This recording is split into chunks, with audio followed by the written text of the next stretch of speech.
ኣብ ለካቲት 22/2026 ጋሕጋሕ ወጋሕታ ኣብ ከባቢ ታልፓ ቻሊስኮ ፍሉያት ሓይልታት ሜክሲኮ ንዓብ ስርሒት መጥቃዕቲ ተበቀሱ።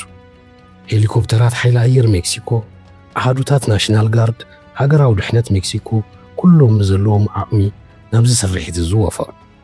ብፍላይ ኤልሜንቾ ዝርከበሉ ቦታ ተኸታቲሎም ንኽረኽቡ ስለይ ኣሜሪካ ዘይነዓቐ ብርክቶ ገይሮምሎም እዮም። እምበሃር ኣባላት ፍሉያት ሓይልታት ሜክሲኮ ንምስጢር ናብቲ ኤልሜንቾ ዝርከበሉ ቦታ ተጸጕዑ። ሰራዊት ሜክሲኮ ናይ መወዳእታ ትእዛዝ ተቐበለ፣ ናብቲ ካንሾሎ ድማ ክሃጅም ጀመረ። ነዚ ዝተዓዘቡ ዕጡቓት ሲጂኤንጂ ተወሲ ኸፈቱ።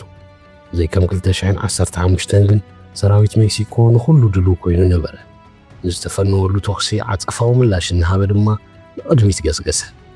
4 ዕጡቓት ሲጂኤንጂ ብጥይት ተሃሪሞም ወደቑ፣ ሕይወቶም ንጉዕ ሓለፈ። 3 ተወሰኽቲ ኣባላት ሲጂኤንጂ እውን ብኸቢድ ቆሲሎም ወደቑ። ሓደ ካብዞም 3 ድማ ኤልሜንቾ በዓሉ ነበረ።